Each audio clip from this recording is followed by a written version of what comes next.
Hi guys, I'm Shubhashish. How are you? So I thought instead of doing like a boring lecture, I would talk a little bit about me and my experiences with product management and entrepreneurship. And after that, my plan is to do an interactive session with you. So you would see my slides. They're not very content rich. They are very skeletal. So what I would encourage all of you is to participate. So let this be more of a bi-directional talk. Let me also learn from your experiences as much as you do from mine, right? So let me start with a little bit about my journey into product management, right? Like, who am I? What are some of my attributes?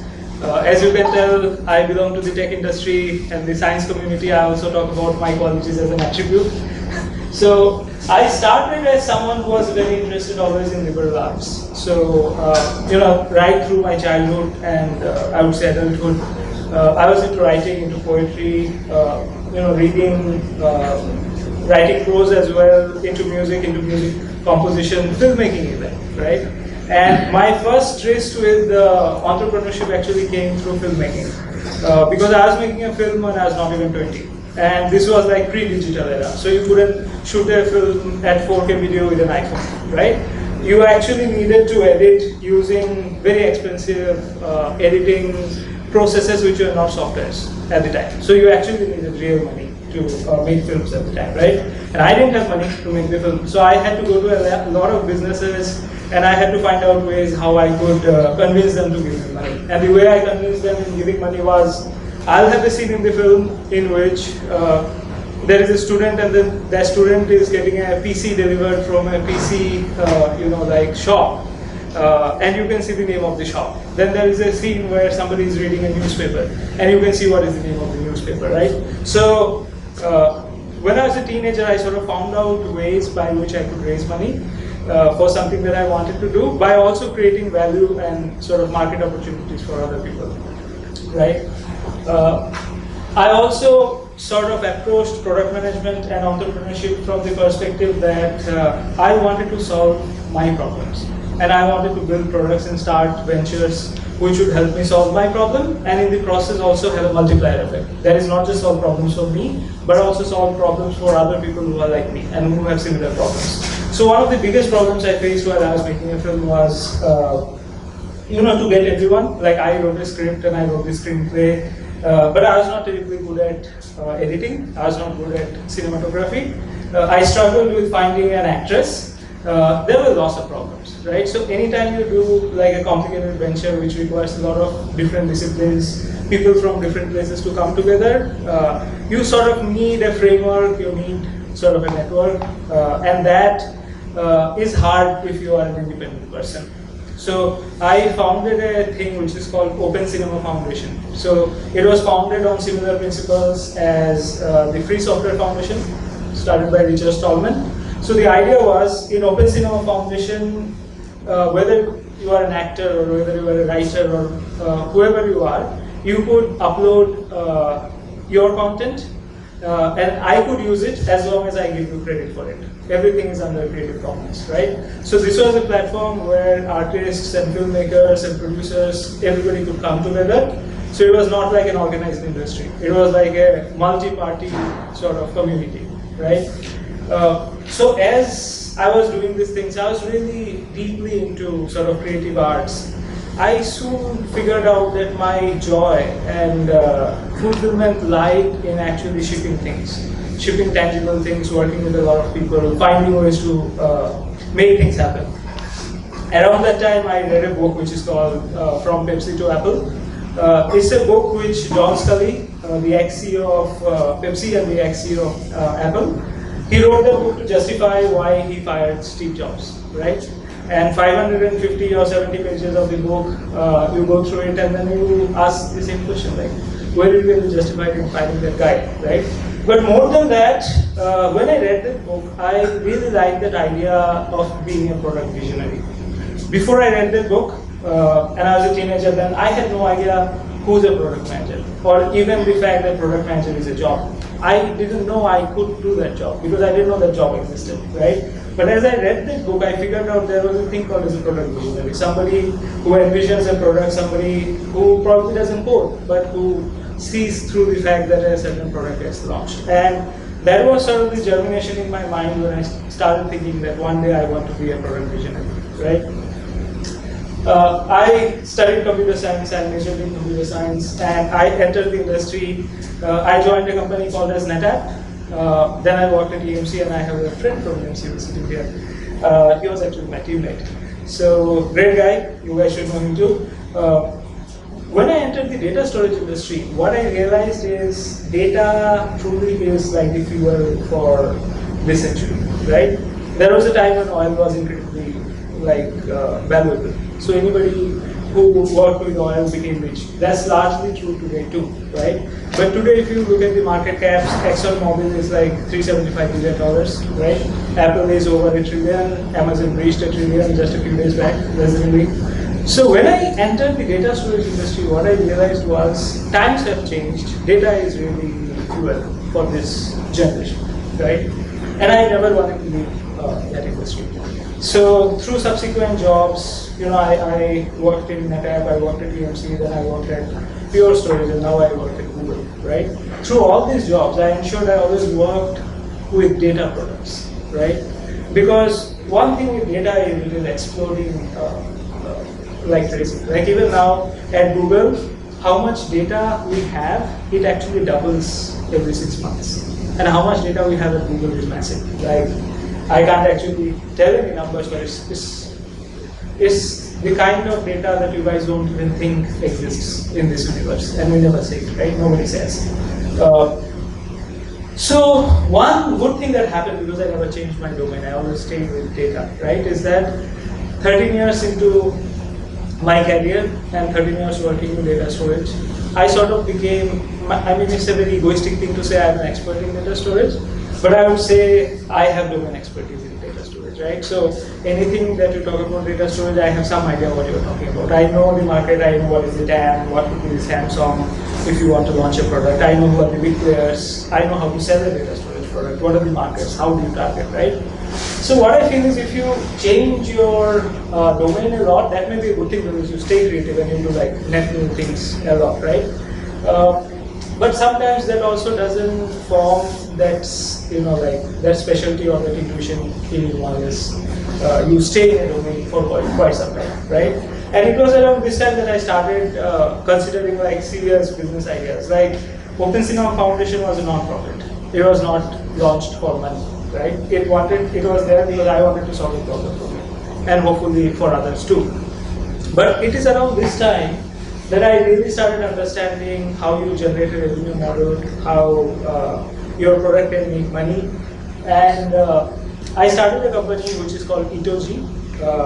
It's a collaborative, market-based company which is in the food and tech sector, right? And it is around this time I did a management degree in software from Carnegie Mellon University. So I did a lot of research and experiments with different revenue models, right? I was actually at the time working as an engineer, but I started a product. So I wrote a product proposal. I went to our CTO, EMC CTO, and VP of engineering. I actually Google searched what is a product proposal. When I wrote it, I didn't know how you propose a product, right? Like if you are an established PM, you write a PRD, but I was not an established PM then. So I said, okay, I have to convince people we should build this product. So what should I do? So I searched in Google, I found there is a thing called as a product proposal template. I downloaded it, I filled it up, and I had a few allies in the company who liked the idea, and then we went on to build the product. So I actually became a product visionary even at a time when I was not a product manager, right? I just wanted to do it. Even though as an engineer, I went ahead and I proposed a product and I got funded. Right? So that's how I entered the world of product management. And after that, I completely sort of moved out of engineering, and since then I'm working as a product manager, right? So formally, if you look at PM responsibilities, what are the things that a PM does? Lots of different things. I wrote down some things that I worked on in the last quarter, right? I said, it is such an exhaustive list, I can't probably write, and probably different companies PM do different things, but what is it that I have done in the last 2 to 3 months? P&L management, right? So, how many of you know what is P&L management? Can you tell me what is it? Like profit and loss management. Like how to manage profit and loss. Yeah. So if you can tell for everyone what is P&L, like what is profit and loss? Sure. You essentially track your company's revenues. You track your company's expenses. You see what is the net profit. You see if you have a net profit. You see what's the net loss, and you essentially create a roadmap of how you're going to get to net profit eventually. Right. So profit and loss P&L is basically a document which is like a balance sheet for your business, right? And if you have a product, as you said, if it is making money or whatever, it's making losses, P&L is basically your business sheet through which you track the business health, right? So not in every company a PM gets to manage P&L, but in some companies they do. So in those companies, usually you don't have a separate GM. So usually what happens is profit and loss is with a GM, who might be like an SVP and GM, right? But there are some companies where the PM manages the P&L. So in those companies, the PM is also the GM. So when you are managing P&L, you as a PM are fundamentally responsible for what happens to the business of that product, right? How much money it should make, how it should make that much money, how you should manage margins, right? So when you are that kind of a PM, your fundamental responsibility is to define the business execution of the product. So you are the business strategist of your product, you are the businessman for the product, right? And again, not every PM has to do it. I do it, I have to do it. That's how my company is. Product roadmap. So this might be clear to everyone. So product roadmap is you sort of come up with a roadmap. This quarter we are going to ship this, next quarter we are going to ship this, so on, right? PRD is basically product requirement document. So PRD is how you define what features go into a product. Then you do product launches, and again there are some companies where marketing does the launches, PMs do the launches, at Google usually the PMs also do the launches. Customer management, this is what you do every day. You talk to different customers, you understand what they want, you understand what are their pain points, what are their frustrations, right? You sort of keep a good pulse of what they want, and you try and keep them happy. So there is market research, competitive research, these are things, and then analyst relations. They all go hand in hand, right? So analyst relations, think of entities like Gartner, then IDC, Forrester, ESG. So these are the analysts who are going to tell you, if you are trying to launch a product in a particular segment, how much money you can make, right?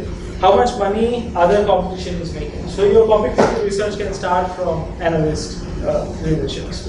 And it's very important for you to have good analyst relations, not just because you want information from them, but also things like Gartner Magic Quadrant, things like Forrester Wave. Would you be featured as a leader in the Forrester Wave or in the Gartner Magic Quadrant? These things depend on how good your relation is, how much information you are giving them, how you are convincing them that your product is a leader in the segment, right?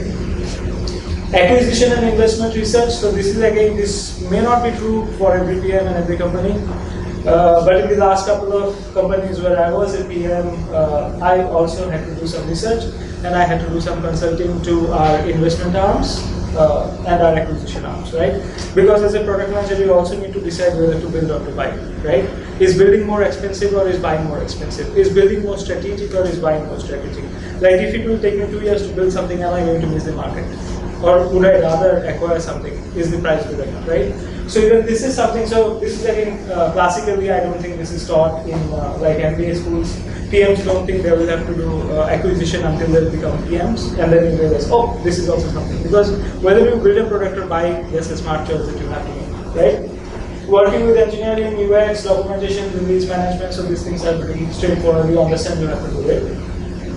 Working with sales, having regular relationships with sales, business development, partner management.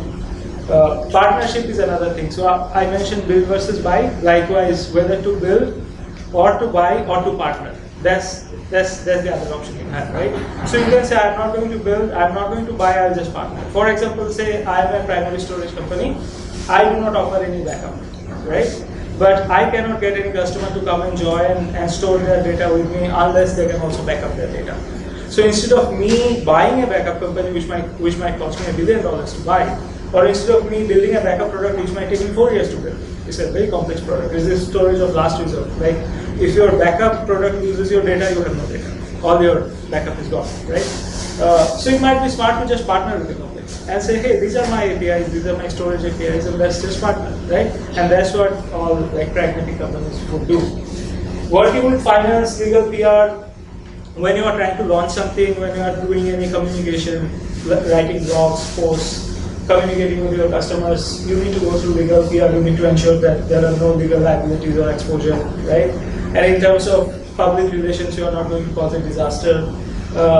But working with finance goes hand in hand if you also manage the P&L. So what happens is, if you are managing the P&L, then every year you sign up for a certain revenue target. You say, this year we are going to make $700 million, or this year we are going to make $1 billion for this product, right? Now, finance would want you to sign up for as much as they can push you to. And this is where negotiation skills come handy.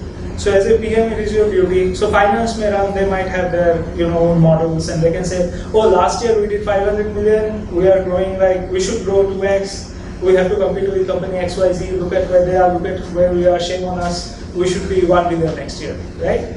So aspiration is good, but if you are not realistic, then the PM can get fired next year. If the PM signs up, oh, I'll do 1 billion, and then you end up doing 450 million, right? Then something is seriously wrong, because as PM you agree that we will do 1 billion, and then you only did 450, right?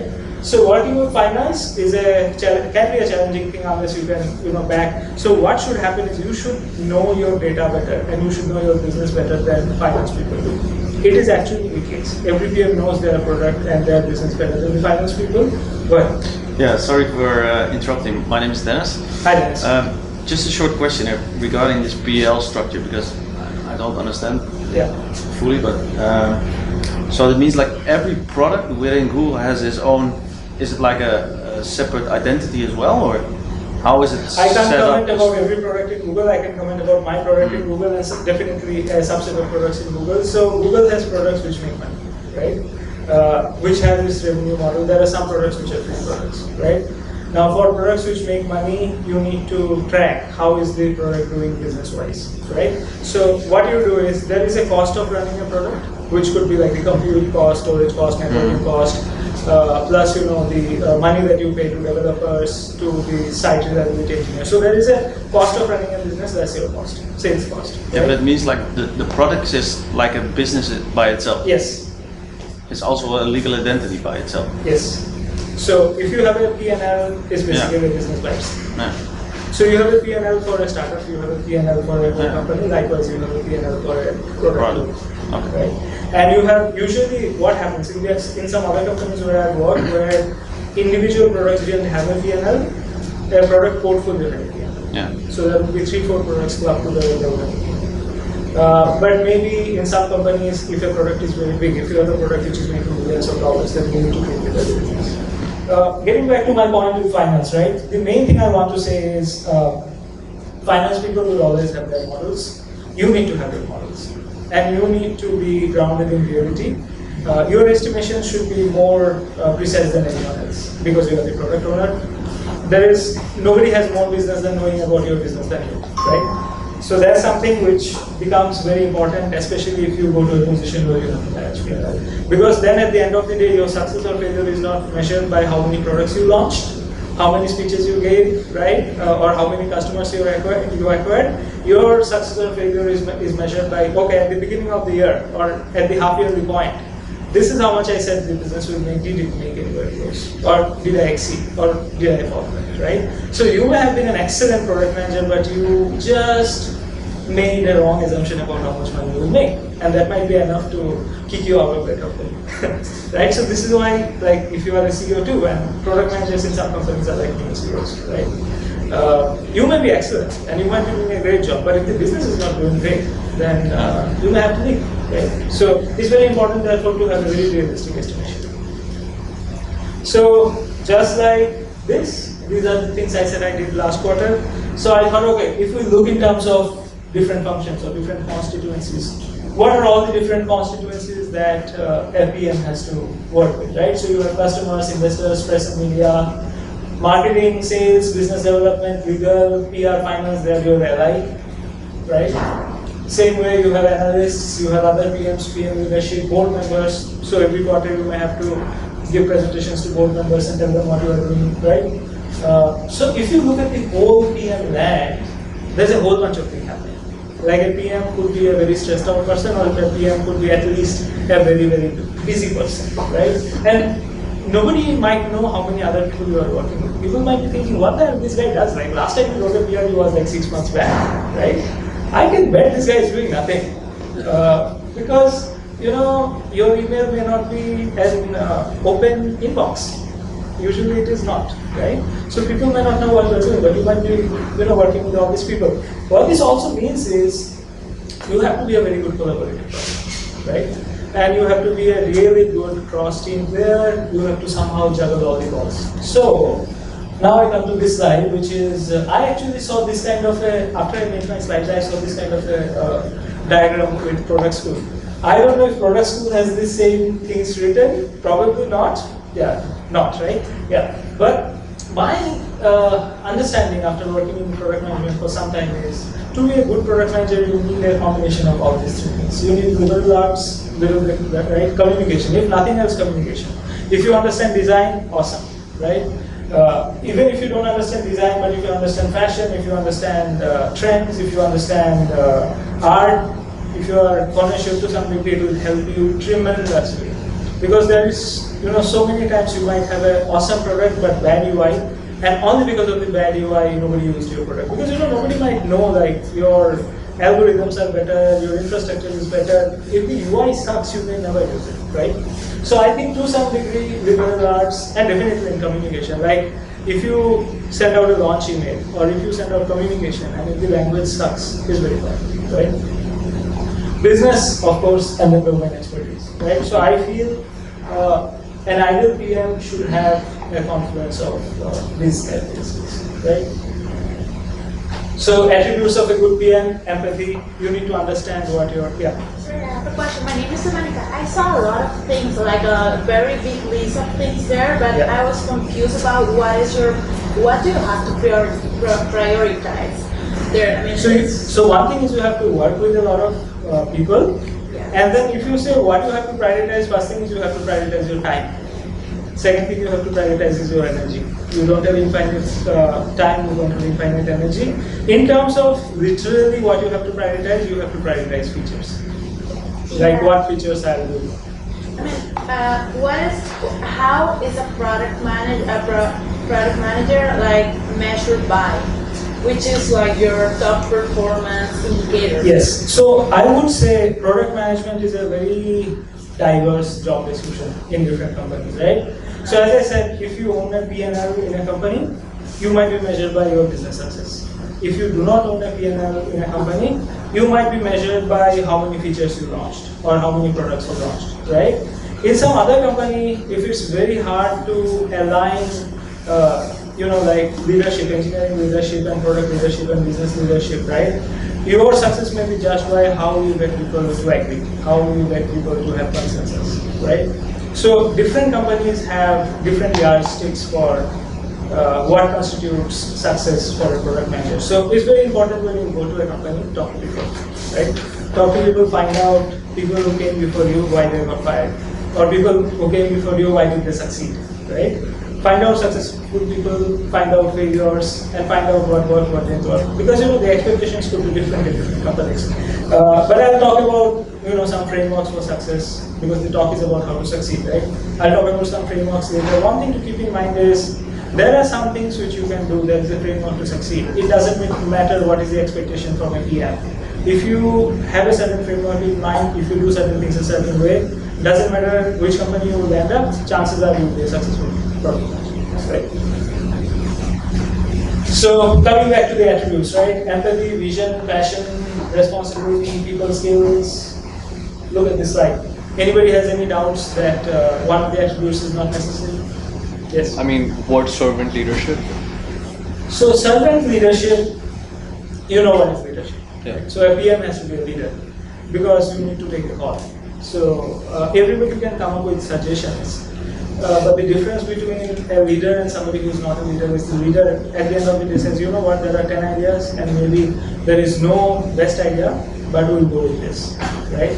So a leader is one who is not afraid of taking a decision because it may be non-ideal, but I'll still take it. Now servant leader is somebody who doesn't think he's a leader. Servant leader is not somebody who has an ego. Servant leader is not somebody who's like dictatorial and authoritative. Servant leader is someone who's collaborative, right? It's almost like my leadership contribution is to facilitate your success. I'm a leader because I help you grow, right? I'm a leader because I help you succeed.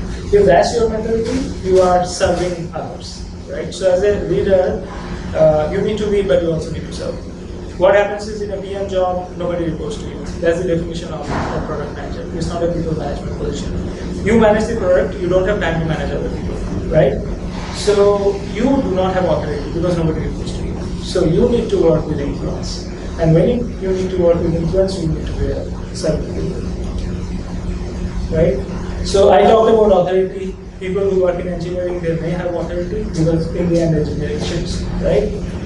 PMs need to always work with influence. And the way you work with influence is you need to gain credibility, you need to gain trust, you need to gain respect, right?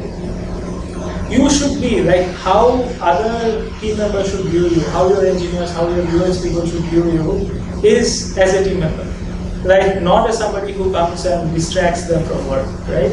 But as somebody who works alongside them and who makes it, who makes it a little easier to do things. So the way you gain influence is by working for others, by making tangible, positive contribution to other people, by helping people. Many people think, oh, I am going to be seen as somebody with an influence if I don't eat with others. If I have like this exclusivity about me and talk big stuff, right? So that's not influence, that's just isolation. There's a difference between isolation and influence. Influence is, I'll be down in the trenches working with all of you, right? And you will look at me as a team member. So anytime you have a problem, you come to me, not because I have authority, but because you think I can help you, right? So responsibility is something that a PM has to take. So a PM who says if a failure happens or if something goes south, and PM says, oh, this was not me, this was this engineer, right? Or this was not me, finance came up with wrong estimates, right? So that's not a good PM. A good PM is someone who takes responsibility, and a good PM is someone who works with influence. So product as startups. So how many of you have done startups or built products for startups? Lots of people, right? So I also learned doing products and startups and making mistakes. So every single bullet point you see here is basically my learning from my mistakes, right? So it's very important if you are building a product in a startup to not have grand hypotheses. Like I literally spent 1 year, 1.5 years doing something because I thought, I knew what to do, right? There is a quotation which says, there is no business plan which survives its first contact with the customer, right? Likewise, there is no product which survives its first use by a customer. So there is no point burning money, there is no point wasting time. Don't have a grand hypothesis. Build small improvements. Build small things, ship them, get people to use them, get feedback, right? You are not your user. You should not make something just the way you would like it. You should know who's your user. Most of the times product fail because product managers do not know who their users are, right? So you see, lots of time, many films, they flop, and they're good films. They do not flop because the director made a bad film. The film flops because it didn't deliver to its target segment. Say you are making a movie about young people, right? If you do not know what their aspirations are, what do they want in a movie, then it won't run, right? So you need to know very well who's your target audience. You need to know very well who's your user, right? So I may have my biases. I may like certain colors. I may like certain fonts. I may like certain designs, right? I may like certain revenue models. I may like not paying in capex. I may like paying subscriptions, right? But I may not be the one who will pay for the product. So it's very important to know who your product is, right? Focusing on important problems. Many times I have seen, so I advise startups as well, and I work very closely with startups. Many times I see founders or would-be founders, they come and they say, hey, these are our strengths, right? These are our unique differentiation, this is our IP, this is why we are different. Nobody has this tech, only we have this thing, right? Your customers are not going to know you. Your customers are not going to know your stack, what your customers should know is what is the problem you solve for them. So it is important to think about what are the main problems for your customers. It is very important to solve those problems. You should focus on the problem. So when I started my first startup, somebody told me that this problem you are solving, Shubhashish, you should solve this in Django framework, right? And he was like an expert. He's an expert engineer. So I said, okay, I need to solve it in Django framework. And somebody said there was another framework that was not good. So then I hunted, like, where would I get Django developers? It was a real hunt that I did. And then I finally found people who do Django. They asked me more money than, like, if I went with a different framework. I said, no, I need to do this, right? Because Django is like a batteries included framework. So if you use Django, you can scale very well. And scaling would never be an issue. Distributed locking would never be an issue. Lots of things would not be an issue. But what if you never get that kind of traction? And you are like hunting specific skill set developers, you are spending more money, you are spending more time, right? So focus should be on nothing else, focus should be on what is the problem you are solving. You solve it the worst way possible, but you solve the problem, you will have a paying customer. And then you can solve it more elegantly. You can iterate. One day you can solve it like how Steve Jobs would have solved it, right? But it is important to get a start. You cannot always get ahead of yourself and make the most grand design. Because what if you never get any use? What if the problem that you are solving is wrong? You should be solving another problem, right?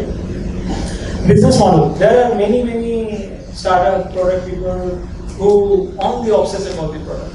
Like they start and end with the product does this, the product does that, and all that kind of stuff, right? You ask them what's your revenue model, they would not even talk about revenue model. Because most times what they say is, we are not really thinking about revenue. If we start getting revenue, our post-money valuation is going to go down because that will be a number, right? So they're already thinking in terms of exits. They're already thinking like tertiary matrix. That's not how startups work. That's how startups fail, right? So people will say, oh, I'm just building a community, I'm just building a marketplace. 5 years later, you'll find out how to monetize, right? Like, didn't Google do that? Didn't Facebook do that? Didn't Instagram do that? Lots of people did it. But guess what? You go to a VC or you go to an angel and you say, my revenue model is ads. Let's see how many of you get money, right? So what's really important, so when I started my startup, from day one, I made money, right? Like every single time we shipped a product or delivered our service, we made money. So, we are one of those rare companies who afforded not to raise any money. There is a company called as Bose. Bose makes, speakers and headphones and stuff like that, right? They were always privately held. They never went to an IPO, right?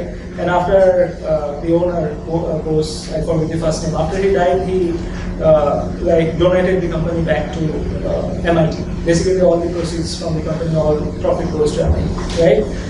Amazon, such a big company, Amazon ever, in its history, only raised $1 million, just one, right? And if you look at Crunchbase, if you look at lots of websites, there are so many companies who have raised ungodly amounts of money, like tens of billions of dollars, billions of dollars, hundreds of millions of dollars. They're nowhere close to Amazon, and they may never be, right? So how much money you raise and how your term sheet looks should not be your criteria, right? Focus on the business model. If you have a solid business model, I can even tell you may not even need a VC. And many times if you get a VC they will push you in a different direction than where you want to go, right? There is no substitute to real experience, and you should be ready to pivot and change. So actually sell your product, actually talk to your customers, because as a CEO or as a product leader in a startup, you may have a lot of grand concepts, but it's only when you talk to a person and make a sale or listen to somebody who's bought your product, who tells you on your face why they are disgusted with your product, you will really understand what you need to do with your product, right? So everything that you are going to learn from MBA or from some entrepreneurship or product course, nothing is going to be useful unless you really know what's happening on the ground. You need to talk to your customers. So I talked about products at a startup. What about managing $1 billion product, right? Because managing $1 billion product is very different than managing a product at a startup. So when you have $1 billion product, there is an 80-20 rule. Sometimes, depending on the company, it might be even a 90-10 rule. You can think of this way: 80% of your business comes from 20% of your customers, or 90% of your business comes from 10% of your customers, right? So, although it seems uncharitable that I'm not thinking about all my customers, but if you have millions of customers, you may not think about all your customers because you can't build for all of them, right? But if you can build for that 10% customer, if you have pulse of that 10% customer who contribute 90% of your revenue, then you will succeed as a product manager. So that this is one major difference between a startup and managing a $1 billion product. Because at that kind of scale, you can't be solving everyone's problem. There will be a million problems to solve, right? So you should focus on a very narrow segment of the problem. Expectation management of all stakeholders. This is also related to what you were saying, right? So oftentimes, like you would see, like if you talk to VP of products, they will tell you something. If you talk to like VP of engineering, they have a different expectation. Your most talented engineers, they might have a different view, right? Maybe the engineer, he wants to do a very exciting sort of technical project, right? A very rewarding technical project. Maybe VP of engineering wants to keep their engineers engaged and they want to just do something so that everyone is engaged, right? And your product leader might be trying to make money, right? So keeping everybody on the same page is an art. And I'll talk about the framework, how to do it. But you have to be mindful that as a PM, you balance everything, so you need to keep everybody on the same page. If you do not do it, your experience will be uneven. So maybe somebody will be happy with you, somebody else won't be.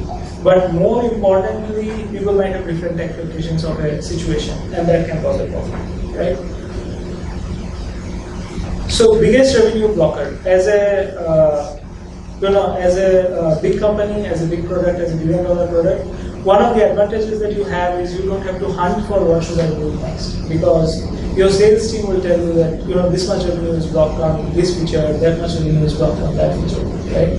So as a PM, you can succeed in a very high scale product if you just look at what are the biggest revenues which are blocked in my product, right? So you don't have to do very creative things. You just go from the top and you say, I'm just blocking the biggest, unblocking the biggest revenue blocks. Now this is something you couldn't do in a startup, right? So in a startup you have to listen to your customers. But in a scaled up environment where you are managing a $1 billion product, you can succeed by not even talking to customers at all, because your sales is telling you where you can make a lot of money, right? Prioritization and stack ranking. So oftentimes what happens is engineering maintains a different stack rank and product maintains a different stack rank. Product says, I can't have your items on my stack rank because your items are not customer facing items, right? So you maintain that in your stack rank, not in mine. That's a very flawed concept.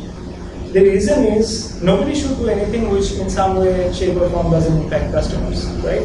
So maybe something is a UI feature visible to a customer, something may be a resiliency feature not visible to the customer, but if you do not do it, then customers are going to have an outage, right? So as a PM, you need to find a way to rework different catalogs, fuse them into one, and express everything as what value it delivers to the customer, right? So instead of saying refactor code to do X, Y, Z, you should say, you can say one way would be refactor code so that customers get this benefit, or refactor code so that customers get a more solid product, right? But it is important to have one stack ranking. If you do not have one stack ranking, then the question that you are asking, like, I go talk to one person, I talk to another person, I talk to another person, how do I keep everything concerted, right? Because different people might have different idea of importance. So your engineering leader might say, oh, okay, you as a PM want to build this thing, but I want to build this thing, because if I don't build this thing, nobody is going to use your feature. Say, I'm from cloud, right? I'm a product manager at Google Cloud. If cloud goes down, then it doesn't matter how many features I'm building. Nobody is going to come. Like the only way we can screw up a cloud business is if there is an outage for multiple days, right?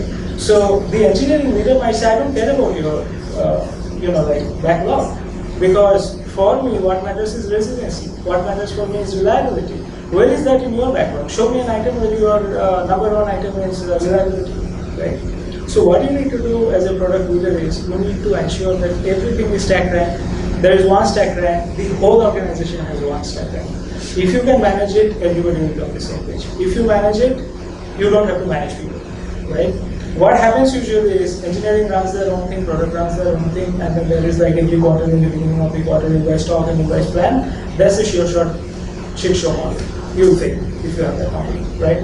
The right way to do is as a PM, you join an organization, be there for a quarter, be there for 2 quarters, be there for 3 quarters, but pretty soon you build consensus and you say, you know what, all of us need to move to one prioritized list. And if you can do it as a PM, half of your job is done. Like 10 people can tell you 10 different things, but everything will be in concert. Things will not be distorted, right?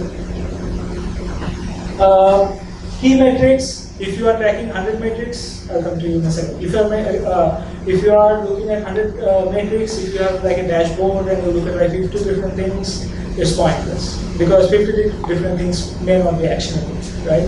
The only metrics you should look at and the only metrics you should track are the metrics which you know how to change.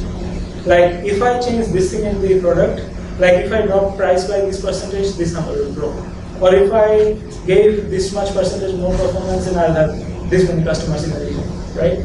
So it's pointless to track 100 metrics. Like as a PM, always it has been I only tracking 3 metrics. And I see people have lots of dashboards and like lots of visualization and lots of stuff. It's good as an intellectual satisfaction, but it's not good if you want to. Like you look at a car, right? Or you look at an aeroplane, right? How many dials do you have? Usually you have dials which inform you, but also dials which will change if you change something. Like if you put thrust, you will see that a dial will change, right? If you accelerate, if you brake, there are certain things which change. If you change gear, something changes. What is the point of putting 10 things in your dashboard in a car if you don't know how to change them, right? Like if your engine is too hot, you should know how to cool it, right? You are seeing there is temperature in the car. You turn it down, turn the dial down, you know how to control it, right? So it is futile to do very fancy analytics and do a lot of metrics. It's good to show to your bosses that you are doing something, but it will not help you succeed as a product manager. What will really help you succeed as a product manager is if you have very actionable metrics, right? And then there are a couple of thoughts: differentiating value, create different value. The main thing I wanted to say here is like, just because Amazon is doing this, so we should do this. Oh, Google is doing AI ML, so everybody should do AI ML, right? Like these days, you go to any VC farms or if you go to any investment forums, everybody is talking AI ML. Some days back it was IoT, some days back it was something else. It's the hype cycle, if you do any Gartner hype cycle, right? You are forever chasing hype. That's not how you make money. That's how you generate hype, right? If you want to make money, you should focus on the user. So Google has this document which is called 10 things document. 10 things we know to be true. And the first thing in that 10 thing is focus on the user and all else will follow. So what it is basically trying to say is respect the user, really focus on what the user needs. And if you deliver what the user needs, you will succeed, right? So fundamentals of influence, right? So I have in my life learned a lot from people whom I did not like. So when I became a manager, before I became a manager, I wrote a Google Doc. And I wrote, what are all the things I have learned from the managers whom I did not respect or whom I did not like? Because that was a very good learning for me so that I don't do the same mistakes, so that I won't turn out like that, right? Truth is very important. So, you mentioned that you might be talking to lots of different people, right? It's very important that you are always truthful. Like there is only one truth. The thing about truth is it's not subjective. Like many people say, oh, there is no such thing as truth, fake news, post-truth, right? Your truth, my truth. Truth is not a relativistic thing. Truth doesn't, or at least it shouldn't, if it is really the truth, depend on a frame of reference. There should be one absolute truth. As a PM, you should never lie, right? As a PM, you should never try to manipulate. As a PM, you should never say something that's not true just to get something done. If you do it, you saw how many constituencies I deal with. If I say one thing to somebody that was not true, I will not remember it. I will say something else to somebody else. Those two people will talk, right? The way PMs lose influence, I have seen some great PMs in my life, really talented PMs who lost influence in a company and they had to leave because nobody would build things for them because they lost credibility. And the reason they lost credibility is because they were very smart. They were always manipulating people. But karma catches up. In some time, people found out that they were not going to go. It's very important that you should never take shortcuts. It's very easy to propel people into action, by doomsday prophecies. Like you say, if you don't do this customer is going to go to AWS. Or if you don't do this, you are going to lose this much business, right? So it's very important that you never, inspiration is much better than fear. Like, if I have to get work done by inspiration, it may take me more time. It's much better I do that rather than I fear and submit people into action. So these are some long-term things which work, right? So you see some of these things: right view, right intention, right communication. This is getting back to the framework, right? Does anybody know where I got this from? Like, is this a framework you guys have seen ever? Does any of these words seem like words you guys know? So I have not invented this framework. It's a thousands of year old framework. It's actually the framework given by Buddha. So after Buddha was enlightened, he was very happy. So he meditated for years and then he got enlightened. When he got enlightened, he stood up and he was walking. One person went to him and he said, "Hey, you are looking very radiant. What happened to you?" He says, "Oh, I got enlightened." Actually, he didn't say I got enlightened. He says, "Oh, I am Buddha." So what he meant to was like, I know everything and that kind of stuff. And the guy said, "Oh, what a boastful person." And he just left. So that day Buddha realized that it was not enough to be enlightened. It was not enough to know everything or to be really the Buddha.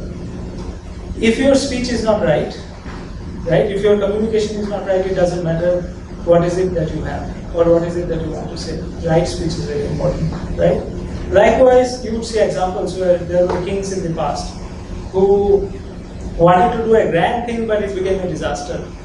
Einstein invented E equal to mc squared, and then nuclear bombing happened, right? Great catastrophes happened out of, I would say, great work, right? So right intention is very important. Likewise, right view is very important. So what happens is why right view is very important is before you decide what is your intention or before you decide what is your communication or what is your action, you need to first know whether you have the right view. If you only have a partial view or if you have a flawed view, then your action will be wrong, maybe your intention will be wrong, right? Very simple example in life, like these days a lot of mob justice happens on Facebook. Somebody writes a Facebook post, "Oh, this guy is so bad, he did this, blah, blah, blah." And then everybody is like mob mentality, saying bad things. And then somebody says, "You know what, this is not the truth. Actually, this didn't happen, something else happened." And then people are like, "Oh, so see, their intention was right, but their view was wrong," right? So as a PM, you deal with so many different constituencies. It's not always possible to have the right outcome if you do not have the right view. So before you decide to act, ask yourself, do I have the right view? Am I seeing everything, right? And most times what happens is you don't have an impartial view because you have the eye, right?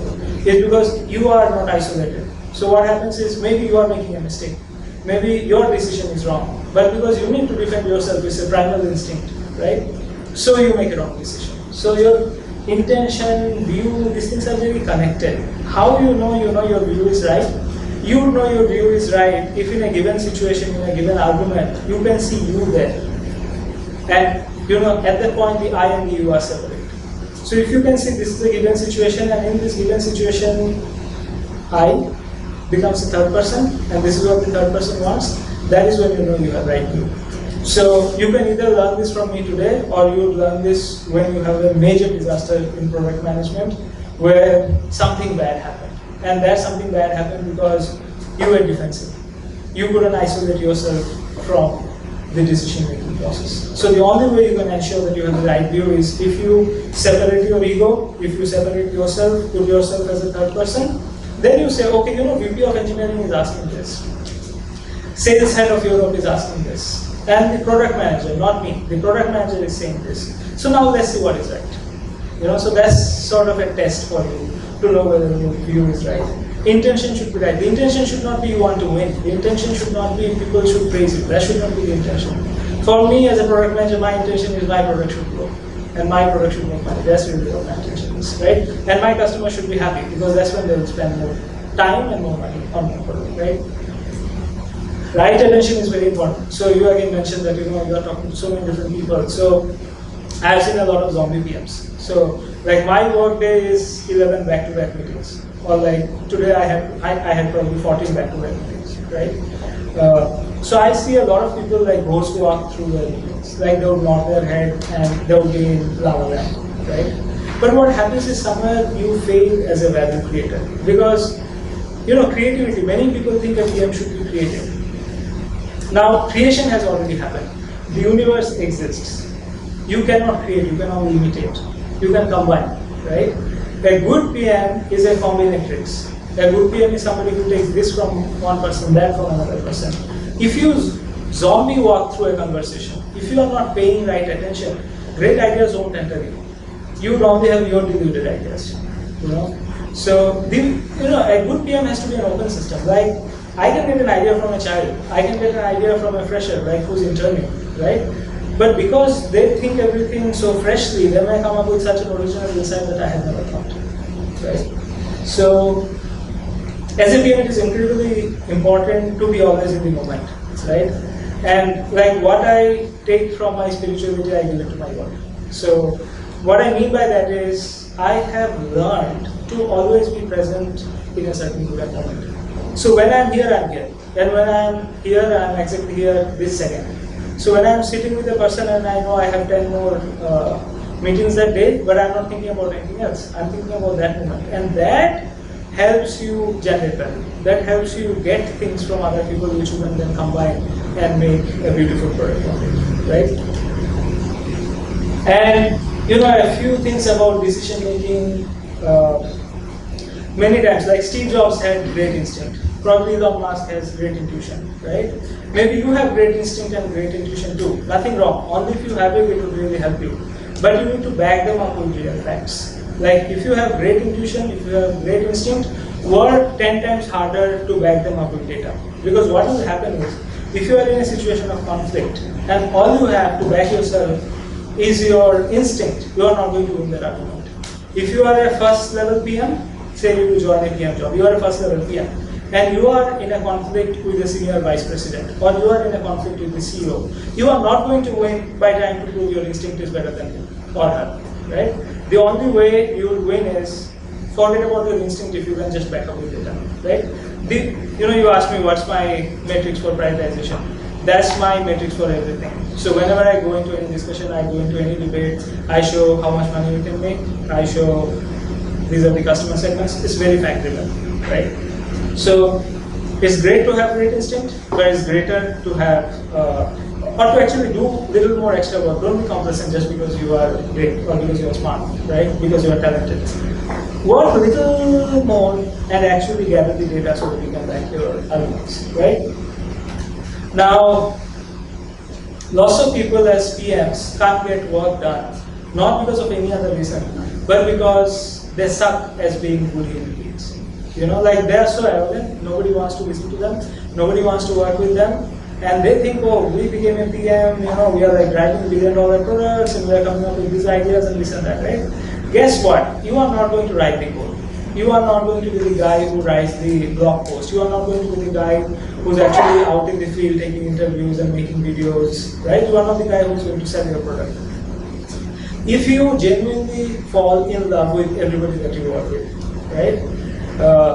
If that happens, if work for you is a love affair, and everybody that you work with, every moment of your work, if this is like an unconditional love, as a PM you would succeed. There is no bigger mantra to success as a PM than to be genuinely in love with the people that you work, right? And if you land up in a company where you can't love the people, leave the company, right? But don't be a PM who is not in love with his people or her people, right? Only when you unconditionally care about everybody, and at any given moment what you are trying to do is to help them, to make their experience better, to add value to them, you would see everything would come back to you in a compounded form, right? So why this is incredibly important for PMs is, as an engineering manager, you are still sort of working with within one vertical, right? As a PM, you are working with so many different functions. To ship a product, there are so many things it takes. Like an engineer would think, oh, all it takes is my coding. Without my coding, this product wouldn't have shipped. But if you actually look at the mechanics of a launch, there are probably 30 different functions at different points in time which comes into launching of a successful product, right? And if these people are not motivated, if they don't want to work for you, that product won't ship. It won't ship in time, it won't ship with quality. So it's very important for others to fall in love with you, and the only way it can happen is if you fall in love with them, right? So at any point, never ask yourself, like, what is there in it for you? Like, would I get promoted if I ship this, right? Would my career progression happen? That's the wrong way. If you diverse these thoughts, and if you go into something, I really want to do this because I love it, and I love the beauty that works, right? So it may sound a little theoretical and it may sound a little idealistic, but with practice you can actually do it. So I feel a PM should be like a PM in some countries, like a prime minister. Like a PM should be somebody who's actually trying to do genuinely good things for the people they work with and for their customers. If you fall in love with your people, if you fall in love with your users, your product will get a lot.